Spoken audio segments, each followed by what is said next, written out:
Our second series of the day has arrived. It is Mirage and One Shot going head to head. Of course, TSM prevailing over Parabellum in that first series, so the winner of this series we have in front of us will go to face TSM. Both of these teams looking to go through this upper bracket.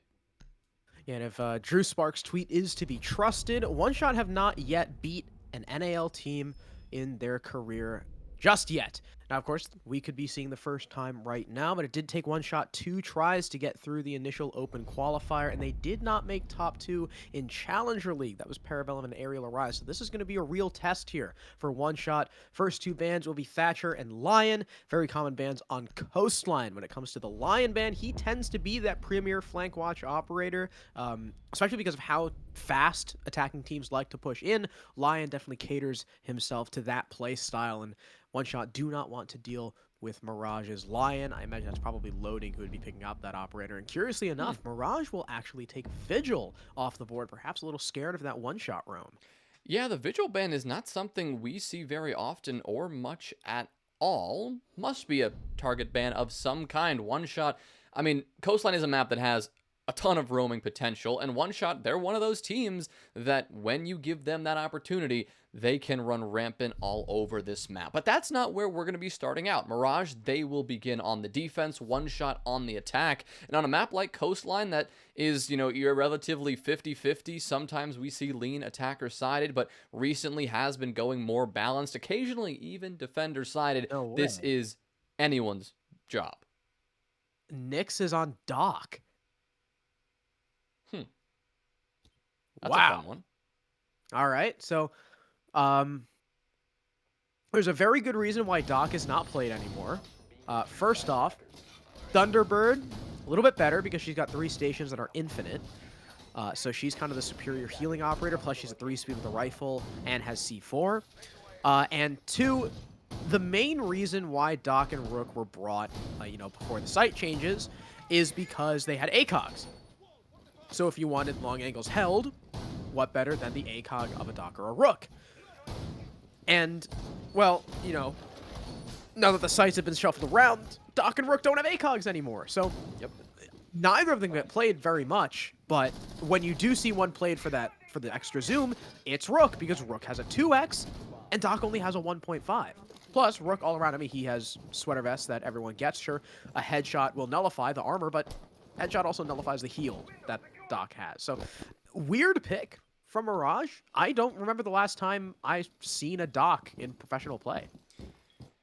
Yeah, I guess we'll have to see exactly what Nyx decides to do with it, but it is certainly something that definitely you would call it a head scratcher, maybe. We'll see how he uses those stims, if that is indeed his priority. But for now, the focus remains on One Shot and how exactly they want to work their way into the building. On this top floor defensive hookah and billiards, Mirage will be extending all across this top floor using the newly remodeled VIP room to assist in that extension, going with the double reinforcements on that exterior wall, hoping to just delay One Shot in whatever kind of top floor clear they are hoping to get done quickly. Nyx will expose himself to Quartz and actually ends up winning that engagement. Loading picks up one onto Swaylin off screen. Benji cleans up Storms, and the flurry of engagements within the first minute and a half all go the way of Mirage. It looked like 2 kills in VIP. If I'm not mistaken, at least one of those were in VIP. And Nyx just rotating in and around top white, able to slam Quartz off the rappel. Quartz unable to do his job, unfortunately. Now it's just Kilo and Slippery, 2 versus 4. We got a decent amount of time, a minute 30. It can still string something together, but it does require Mirage to maybe get complacent or maybe over-aggressive and expose themselves. But you can see the way they're playing, this is the NAL experience. They are not peaking. They're staying static. They are not affording One Shot any opportunities here. In fact, Dream will start sending out gas canisters just to make sure that if these attackers want to push Vase, it will be even slower. Kilo's still holding the crossfire to Slippery's left, but Slippery gasses it out. He'll try and push, catches the smoke with a grenade in hand, but unfortunately he's traded by Benji. Now it's just Kilo alone, and he doesn't know which direction to look. Too many bodies to worry about. And the Dock that we questioned will actually find 2 kills. Now, whether or not, you could have found it with a different operator, I think is definitely an argument to be made, but the lack of any other utility did not hurt. Having any additional health in play on the defensive side, it aids you in an aggressive play style. It allows you to take early gunfights, fall back, and heal up if need be. And even if we never saw Nyx actually use those stims, you could say, and again, this is just purely speculation, that maybe Mirage felt a bit more confident in taking some of those earlier gunfights when One Shot were pushing into VIP because they had the dock as that contingency plan. You take a bit of damage, you run back to site, and you get healed back up to full HP. That could be it. Either way, Mirage took a dominant defensive win, helped in part by just back-to-back-to-back opening blows that One Shot just couldn't find a single trade for. Of course, Quartz on the upside-down rappel over by the main stairs. He was alone, pretty isolated, so nobody could have found his trade. But those other two duels, if they did happen over in VIP as we suspected, it is surprising that we didn't see anyone from One Shot able to step up and get that trade. Gotta say that, I mean, Mirage, they must have done a pretty good job of falling back and just getting out of there quickly, knowing that they got their kills, go back to site, and just play safe. And it's kind of strange seeing that from One Shot, something that we tend to accentuate in their play is One Shot's ability to trade each other out. So a little bit odd that we didn't see that at all, really, in the first round. That was mainly on Mirage's side, able to trade out kills. But we're going to see Penthouse next, which is, you know, not an often played site. It's come a little bit back into the meta because of the new Coastline changes. You know, you can't as effectively hold off the VIP door for free. You know, luggage is, you know, again, also slightly harder to take as the attack because you don't have free sightlines. 90 is a little bit safer for the defense to play in. So, and because of that VIP wall, you know, you hold it out with electricity, and it takes much longer for the attack to breach through, especially if they don't have a Maverick, which One Shot don't. So unless this Twitch can do work taking that Electro Claw off the wall, they might struggle in taking VIP. Right now, that VIP doesn't seem to be the sole focus of One Shot. They're trying to work their way in from at least several different angles. Quartz will try to work his way in through Hookah, and he'll pick up a kill onto loading while he does that. Nyx will trade one back onto Storms, but Kilo has a blow in response as well. Nyx has been very lit up as he scurries his way downstairs in kitchen, and One Shot have done a pretty good job at not only, you know, working their way into this map, but forcing Mirage to back off and give up any additional map control that they were hoping to hold. Thomas here, all the way in 90, trying to swing onto Quartz, possibly with the Alda in hand. He's got 81 bullets and all the confidence in the world as well, but he knows that taking that long angle gunfight against Quartz, who is trained on that angle, may not be the wisest decision. So he'll play his cards a bit closer to the chest and he'll wait a bit longer. Nyx, again, still on the prowl for some kills, maybe trying to support Dream from below. Of course, they both have a C4, and if those comms go out, they could be quite effective together. And that nade being burned from Swaylin, that means the mirror window still safe to play behind. There's even a shield in the theater doorway to boot. So while Mirage, they don't necessarily have the body count, they do have the mirror windows and the C4s. Let's not forget, both Dream and Nyx have them in pocket. But as the Twitch climbs around the corner, Slippery sneaks in and lands the blow on Thomas. Looking for the mirror, now tucked behind the bomb chassis. Dream exposes his back. That leaves it just on Nyx, but there's barbed wire in his way. That'll give a sound cue to the attack, and even then, it seems like they already know where he is. Flashbangs go out, they deter the Goyo, the C4 will miss, and Kilo is getting that plant down. Nothing in Nyx's arsenal can stop this. He is way too far afield, and now taking a very long-range gunfight with that Vector on just 1 HP, likely not going to go his way. He lands a lot of good damage on Slippery, but now the Twitch will likely back off, maybe trade places with a healthier teammate, but either way, Nyx is armed with only a pistol. He'll stop to reload the Goyo, but every second he spends is a second burned off the clock, and Slippery will end the round. We're now tied up 1-1.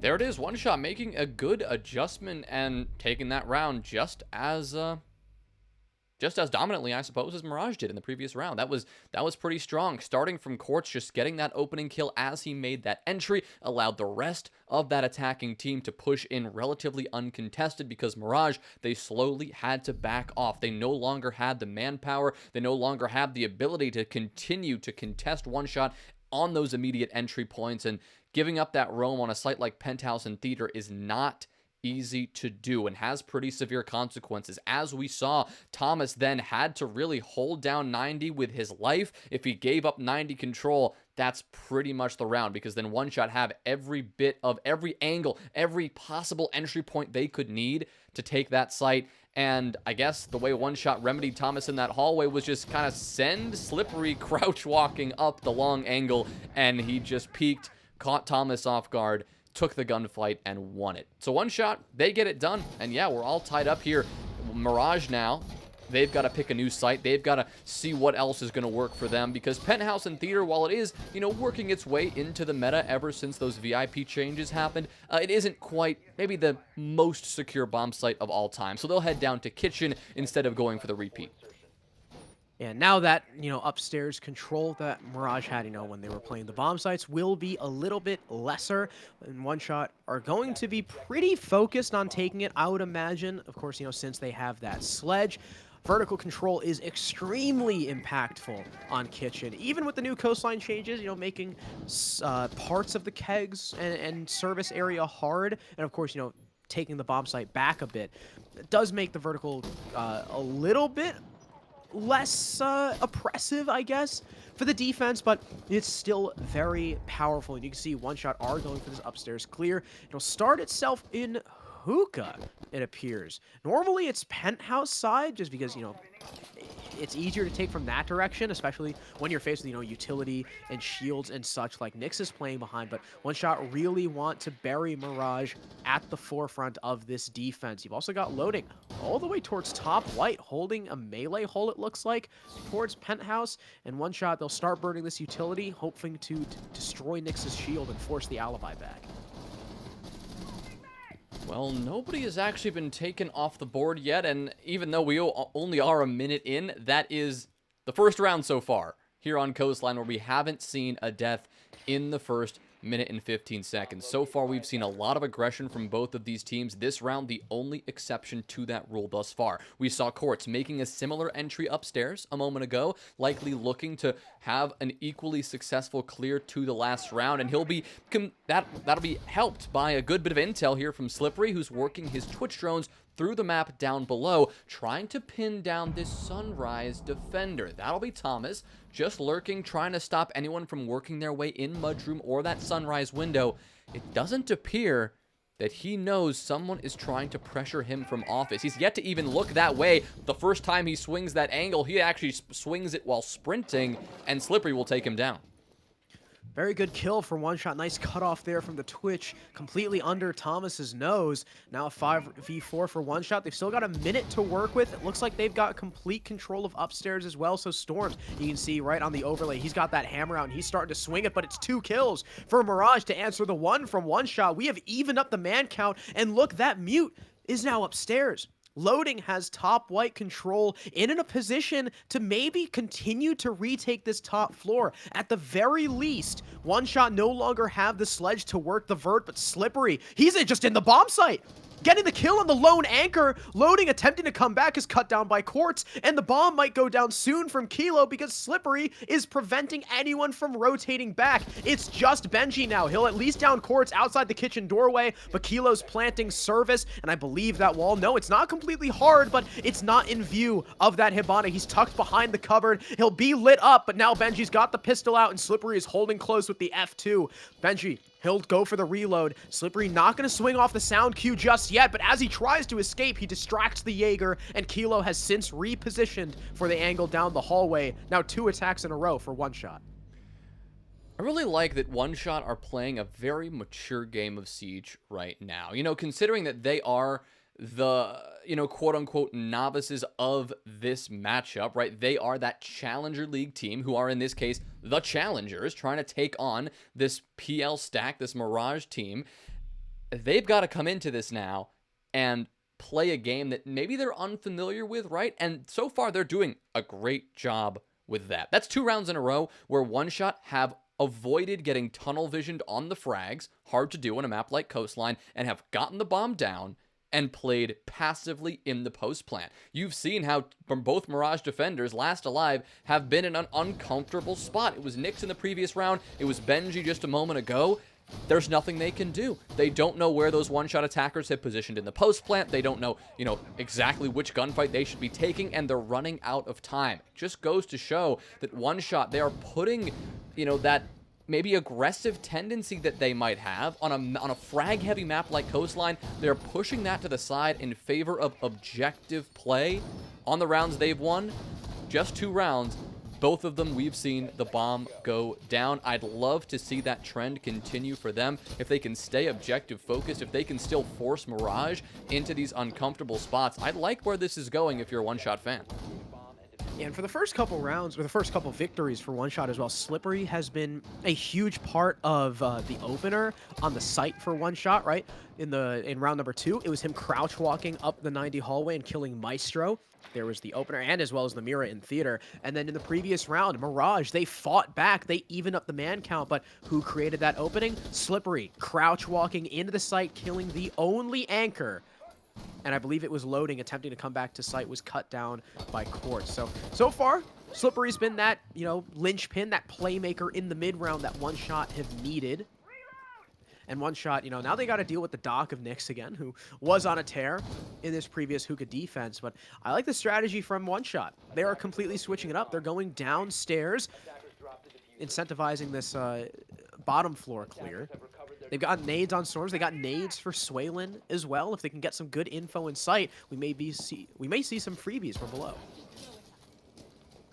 Right now, though, One Shot is focused on both, the vertical play both from below and above, right? We just saw them getting those hatches open. They're trying to work their way in from the other side of this top floor. It does appear they're going to face equal resistance as they did last time, or maybe just about the same, right? You do have Nyx again on the dock, oddly enough, hoping to just contest anyone working their way in from that opposite side of the map. And that's why One Shot, they're a bit precarious about pushing in. They want to make sure they can spot out these defenders first, and Thomas is going to be on the losing end of one of those very skirmishes. He gets spotted out by Slippery from above on the roof, and the Twitch, who has now accumulated 7 kills through 4 rounds, is getting something going here. But speaking of, Kilo is getting this plant down. Just in the nick of time, he will back off his loading, picks up a kill onto Quartz, and it seems that Kilo's intentions have been telegraphed, because Dream, he'll get that smoke off, and he'll get the heck out of there. I was worried it was going to go unnoticed by Mirage, but Dream, after taking a lot of damage, is downed. Benji gets the refrag on Slippery, and Dream is recoverable. So this will be a man advantage in the favor of Mirage, and still you have Nyx watching and waiting outside luggage, attempting to prey on an unsuspecting attacker. Here's the peek, and they're just run right into his line of sight. Both Swaylin and Kilo taken out. They line up for the dock. Once again, Nyx gets a double kill with that MP5, and it's just Storms in a 1 versus 4. He'll try and drop towards Aqua to recover the case. Sure, Dream is lit up. Nyx and loading are slightly softened, but still, this round is going to be a tall order for him. He'll light up Benji just a little bit, softening the Jaeger, but it's no killing blow, and now he's kind of forced to stick the plant. 10 seconds left. He's trying to peek everywhere, but there's 3 people encroaching on his position. He's finally taken out, and we've now equalized to 2 apiece.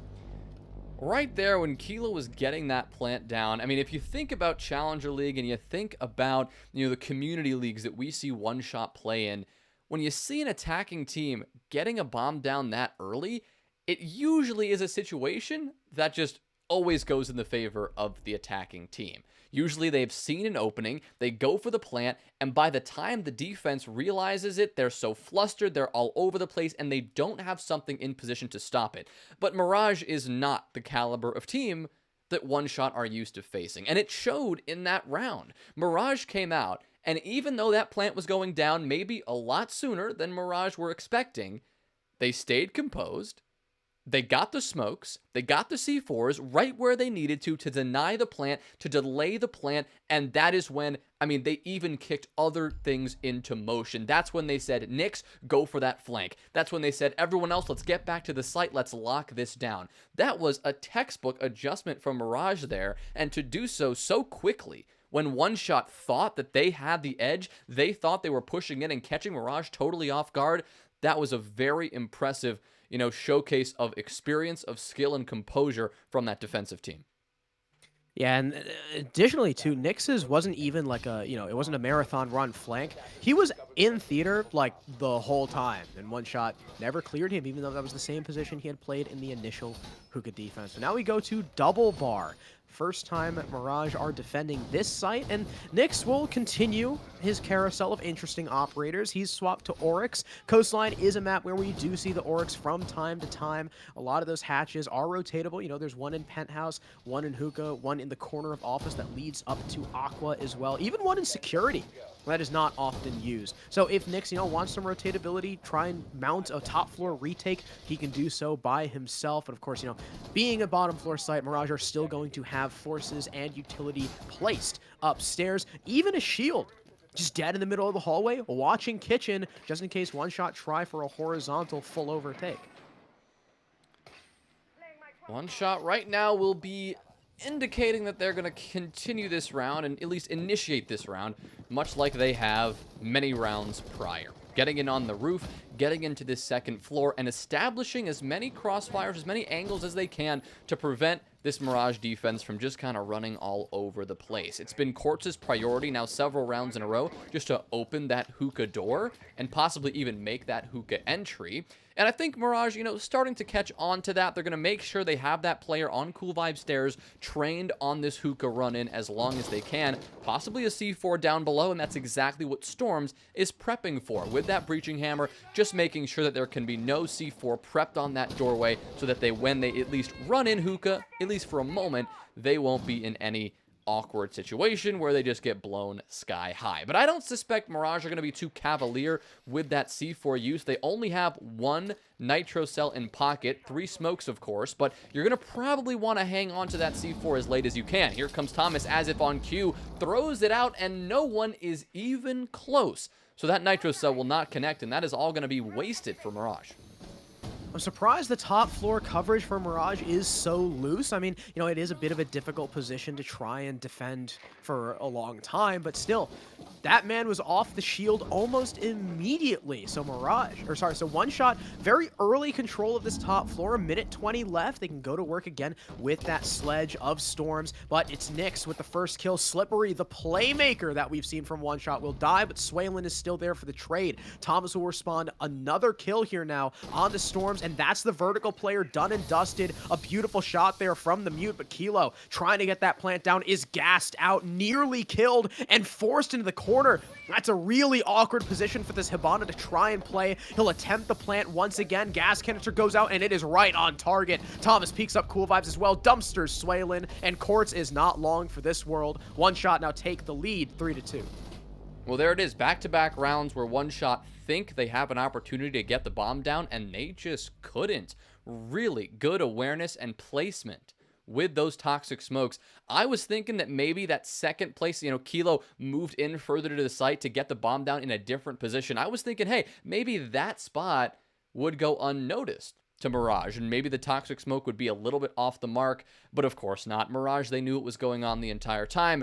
Another perfect smoke placement to shut down Kilo, and at that point, the round was pretty much over. The diffuser in the middle of the site, nothing much that Quartz could do. The rest of the team, the vertical control that they had worked so hard to establish, it was pretty much gone at that point because every player who had established it or was on that top floor maybe hoping to maintain some kind of vertical presence in hookah had been felled up to that point. As weird as Nyx has been playing in terms of the operator selections with the Doc, with the Oryx, and now with the Alibi, you can't fault him for it because Nyx just found a really impactful kill onto Slippery, shutting down really the only player on one shot who is contributing in any major way. I'm just realizing now that no one on one shot is positive with the exception of Slippery. In fact, Storms, who we know can be a force to be reckoned with and absolutely take over games. Unfortunately, half of the resident Frenchies on one shot is completely silent. He hasn't been doing too much work with the utility either. Both rounds, Mirage have defended a bottom floor site. Sure, Storms has gotten in and pounded the floor a couple times with the hammer, but he's very quickly taken out. So not only is he not really contributing too much in terms of kills, but unfortunately that hammer hasn't done a lot either. But, once again, we're going to be on Kitchen. So there's another opportunity for him to try and amend that and get more work done with that sledgehammer. I mean, they didn't necessarily need it in the previous attempt, but I'm sure any added, coverage upstairs will be welcome as Thomas goes for an aggressive play, and oh, he actually catches Quartz unaware. Great opening frag. He actually, goes through 2 barricades there. First, opening the mudroom door, then using that, or the mudroom to sunrise door, then using that impact to get the mudroom to exterior door open. And I'm surprised that Quartz, didn't hear that earlier. It's possible that he was droning, maybe focused elsewhere, and just didn't turn his attention towards that doorway in time, because Thomas capitalizing on just one shot, not quite being on their toes quite enough. Now, the C4 from loading will miss, but it'll open up an angle maybe that he'll try to use, maybe to catch out any more unaware one-shot attackers. But now that they are establishing this vertical control, it is likely that they are going to be very careful, not only of the vertical fights but that they take, but if anybody is working their way from behind, any flank coming in from Mirage, one-shot are certainly going to be aware of that. A couple of nades will pour down. I believe that one headed towards Nyx, but he'll remain mostly unscathed. Storm still has 2 additional frag grenades in pocket, and right now is just busy opening up the floor in an effort to spot out any of these remaining defenders, because right now, while they're all still alive, they have been forced to relocate, scramble all around this site, because the one thing that one-shot are doing quite well is establishing a suffocating amount of this top-down pressure. Yeah, there's not a lot of people on the site itself, right? There's 2 kind of towards security, lobby, and court. Now Dream rotating out and back into Kegs. 1 player in bathroom, but there is the Kegs player dying. That's your smoke as well, but Thomas is there for the trade on Kilo. Slippery searching for this Malusi, gets tagged up quite a bit, but Thomas has his pistol out, and while the Twitch is supported by that Finka boost, but loading gets a knife kill on a Swaylin? I'm not quite sure how that happened.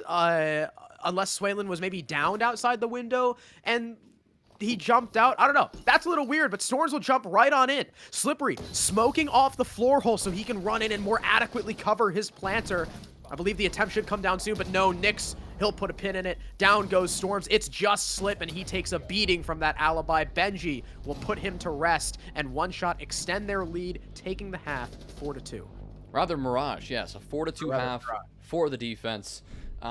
Impressive stuff overall. One-shot, they've had their opportunities, but in a couple of those instances, I don't know if they've been misinformed, maybe a little bit overconfident, but there have been several engagements where it seems that one-shot are biting off a little bit more than they could chew. And now that the half is over, I mean, whether that was one-shot going for a couple of premature plants, or maybe not being as cognizant of a potential flank of Thomas running at them. A couple of things that they could have definitely cleaned up there to have a tidier attacking half, especially on a map that does generally, go 50-50 split. They definitely are on the losing end of this half, only finding 2 rounds. But shifting over to the defense, we could very well see an equally strong one-shot defense as we did for Mirage, but I suppose all the lessons that one-shot were able to glean from that first half, I mean, they're not going to help them too much here. They now have to learn about this entire Mirage attack and what this Pro League team is going to throw at them. And of course, I mean, Coastline, we consider to be an attacker side map. We say that all the time, every single time Coastline is played. And one-shot, well, they were only able to take 2 rounds on the attack, both in large part to Slippery. Again, I mean, I just take a look at the scoreboard. Slippery has more kills on his own than his entire team combined. Brutal. And that doesn't really tell you how the first half went then. I don't know what does. Hopefully the rest of one-shot are able to wake up on this defensive side, because they are going to need it. Once again, I say one-shot have not beaten a Pro League team before. We're going to need to see them firing on all cylinders if they want to take the win over Mirage. Well, Mirage, as we see them beginning their first attack, they'll be doing a pretty standard approach, much like we saw from one-shot, and that is simply opening up a lot of these entry points as possible, seeing if they can catch one-shot out on a flank or 2, maybe a bit of a rotation. But for now, one-shot will remain relatively stalwart, all except for Swaylin, who really wanted that kill, and he'll get absolutely punished for it. Nyx will follow that one up immediately onto the man of the hour, Slippery, on that Mozzie, who was certainly also hunting for a frag. And it turns out, even though I suspected one-shot were going to remain pretty calm, Yeah, they didn't at all. They really wanted those opening kills, and they have now gotten punished for that threefold, leaving Storms, just kidding, leaving just Kilo alone as Storms is finished off by Nyx. That went down very quickly, and Thomas will be sure that the round lasts no longer as he finishes off the final player. That is a flawless round for Mirage and a dominant way to take their first attack. A truly beautiful clear on the horizontal there from Mirage. I mean, starting out in Office with Thomas getting that first kill, and Mirage just kept the ball rolling. It seemed like every time One Shot tried to move another piece into position to retake what they had just lost, well, 3 times, Nyx was there to capitalize and shut any hope of that down. I think Nyx and Thomas actually getting all 5 kills in that round, if I'm not mistaken. Beautiful stuff to the both of them, ensuring that One Shot were not able to mount any semblance of a comeback in round number 7. And now One Shot will take their time out. And I'm sure that, yeah, I agree, I'm sure it's sorely needed. I definitely agree with the timing. You just lost your first defense after a defensively dominant first half to a round like that. Not a single kill. That's got to hurt. And that was Kitchen too. That is a primary bomb site. And I mean, the attackers didn't even need to touch it. All those kills were on the extension, and that is not how you want your defense to go down. They'll swap to bars, though, taking the other bottom floor site. And you've got the Mira as well, so I have to imagine that this defense will be a little closer to the chest. I would hope so. I mean, considering what we just saw, right? I mean, One Shot, they tried to play their tried and true pretty extended roam, pretty loose and somewhat aggressive roam, and Mirage were not having it. From the moment they opened up that office door, for example, they were more than prepared for somebody to come swinging out from the side of the office wall. They were more than prepared for that security player, drones or not. They knew exactly what they were walking into. They saw the Malusi Banshee on the wall, and they said, guys, we know exactly what's going on here. They want to hear us the moment we step in. They'll hear the typical wub-wub of that Banshee. They'll swing us. Let's be careful before we push on in. Textbook way of dealing with those office side players. And One Shot, they're going to go, I mean, to a much more forward site, you could say. A site that is theoretically right on the edge of this map and can theoretically be jumped into right off the bat if we do indeed see Mirage go for that same office take, go for that same mudroom push. But now with that Mira in play, or actually, no, they 6-picked off the Mira. Without the Mira in play, you could still hope that they'll play those power positions behind, in Sunrise, in blue, just trying to lock down this site. I don't think that same aggression will get them much further. Well, they did switch the Mira for a Mozzie. Maybe they want to extend outwards with that drone denial? I mean, who knows? Well, Slippery's all the way in lobby, so I guess there's part of our answer there. Jaeger wants to get active, get aggressive, meet Mirage as they try and push through the front door. In fact, he will continuously swing on loading, who's outside. Storms is on extension all the way towards Kitchen, right next to the service entrance. So he and Slippery are kind of duoing here on this offsite hold, and Mirage, for now, seemingly are ignoring it.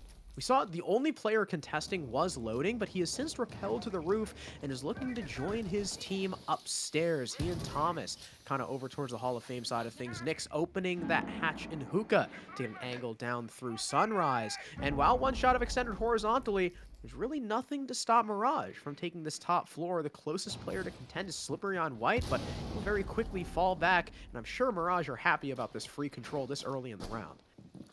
Yeah, I mean, look at that. Loading has worked his way all the way to the top of white. Thomas is happily sledging his way through Hookah and Billiards right now, and now it's One Shot who have to be very wary about this pressure from above. You've now forced all of these defenders into, a couple of tight positions, and while that might be okay right now, when it comes down to this execute, that's when Mirage can take as much of an advantage as ever. Once they spot you out, they trap you in a corner. It's just a matter of establishing a crossfire on your position, getting you droned out, and then actually taking you out. They have, 2 more frag grenades still to make that one happen, one of which Thomas is wielding, and Quartz gets stuck in the corner, can't vault the planter in time, and so he's done with.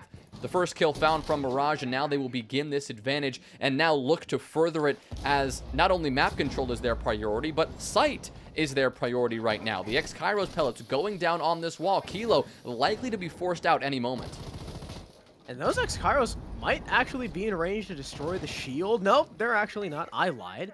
The Kilo is opting to stay stalwart, even though his wall is being opened. Flashes, though, they'll come in and they will force him out. There's tons of them, and the Lomai certainly cannot avoid everything. Thomas might have a spot on the Lomai's position, or have at least spotted the rotate, and as Kilo tries to deny plant, he's cut down from above. Storms gets a refrag, but the plant is still going down, and Slippery, he denies it just in time. The kill's now in the favor of One Shot. They'll lead by a man, and the time is so low. 20 seconds. Benji will need to force his way in to pick up that case, but Thomas is trying to even the man count from above. He cuts down Slippery. In comes the Finka, destroying the shield first, interestingly enough, and then he'll rush in. Thomas will finish off his down, but Storms catches Benji before he can cross, and Thomas is alone upstairs. There's nothing he can do, and One Shot will stave off map point, at least for now.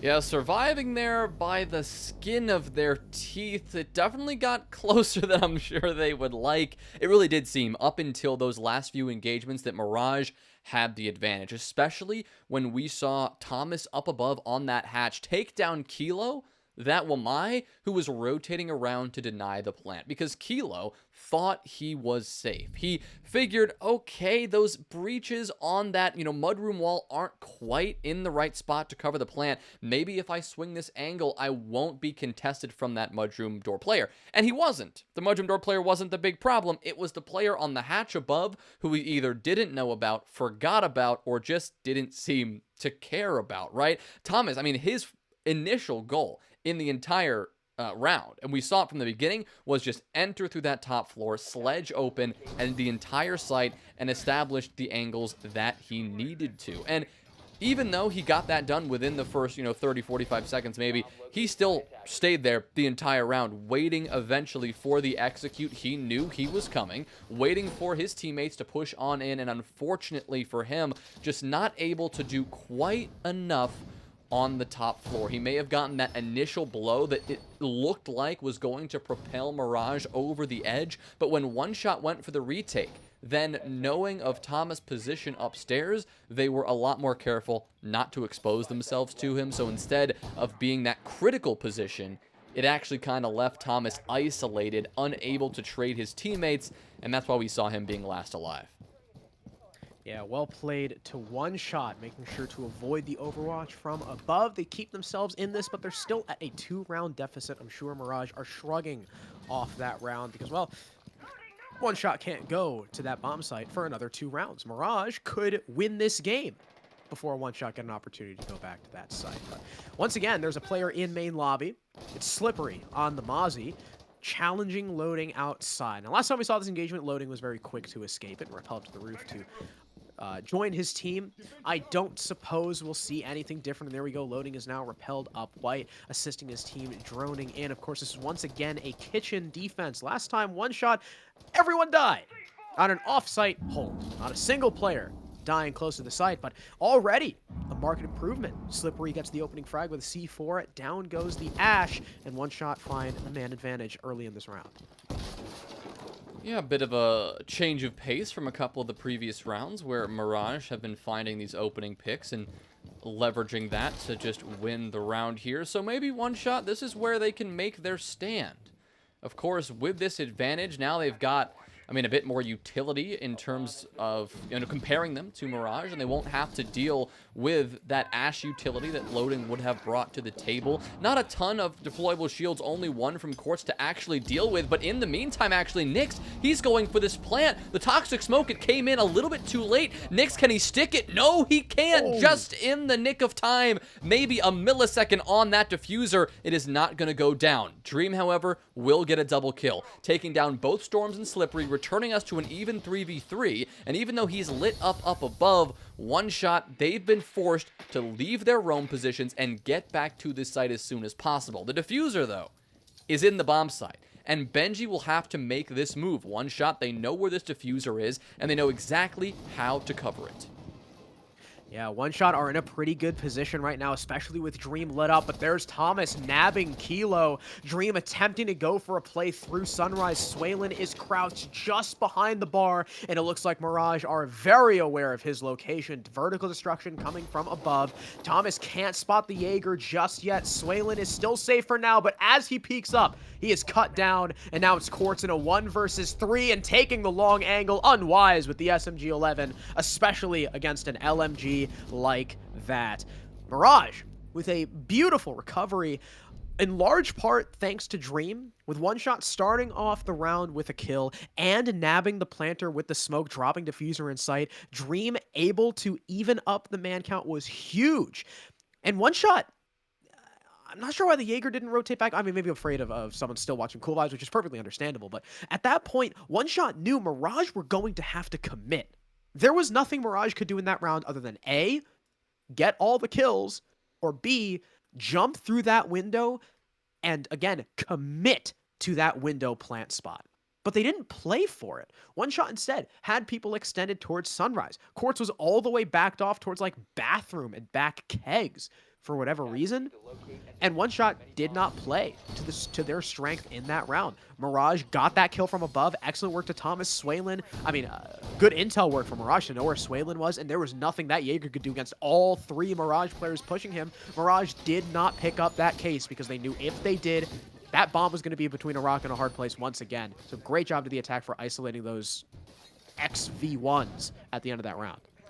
And I'll double down on that, actually, Harrison, because I think Mirage working around that other side of the map, right, working around and forcing their way into Sunrise, not only was it an extremely advantageous position for them to group up, but One Shot simply were not expecting it. They moved away from the bomb that was on the ground because they said, okay, we don't want to stay too grouped up. Let's extend the map control that we have on this first floor while we can maintain it. And while that may have been good thinking, what Mirage did is once they had a bit of intel of one isolated defender, they said, okay, let's take this 3v1. If One Shot are going to gift us this 1v3 situation, let's take it. Let's go for it full force. They pushed in, and they took care of the Jaeger very quickly. So really good thinking there from Mirage to get it done. And now they sit on map point. Here they have a chance to now send, One Shot to map 2 in a very uncomfortable spot. Of course, One Shot, they're looking to stave off defeat for now. You've got Storms who hits a nice shot onto Benji on the upside down rappel, and that's exactly the way that One Shot wanted this round to begin. That was nasty from Storms. Excellent first pick as well, because that is Finka now dead. Nades gone 6, and those boosts off the board. Mirage suffered the opening pick 2 rounds in a row. We saw it didn't impede them too much in the previous round. Here's hoping that it doesn't do so in this round. Dream now clearing from the other side of the map towards Aqua. Maybe looking like he wants to employ his utility there, but just as I say that, he's taken off the board by a C4. Good job, Swaylin. 2 opening kills now for One Shot in a row. Not a lot of progress here for Mirage. Loading is alone towards Aqua, but okay, just as I say that, Thomas moves into VIP, slams Slippery in the hallway, Nyx off camera, gets another, and there's the man count. Evened up once again. Doesn't matter how many openings One Shot get. Mirage in these past couple rounds have always found a way to even us out. Loading now actually looking to do more than even things out. He wants to find this kill onto Swaylin, suspects the player is there, and likely spots the head. Swaylin smartly backs off for now. Knows that in a moment he could lose this advantage, but then rotates through courtyard where he knew Loading could spot out. Just a moment after, Quartz goes down. Storms now last alive. Can't recover his teammate unless, Quartz could walk his way into one of those Kona stations and get back to life here. But now Storms is going to really have to do all the work. The nade! A perfectly thrown nade to finish off the map from Mirage. That is well played in the end, taking it 7-3. Yeah, I mean, big ups to Mirage for their clears. The info game, excellent towards the latter half of the round, and of course, the recoveries. So many times, Mirage would suffer an opening pick, even 2 opening picks, but they were always still in it, getting trades on lone One Shot members. I have to say, that was a Coastline where it didn't look like One Shot were completely together. Now we move on to map 2, 1-0 Mirage.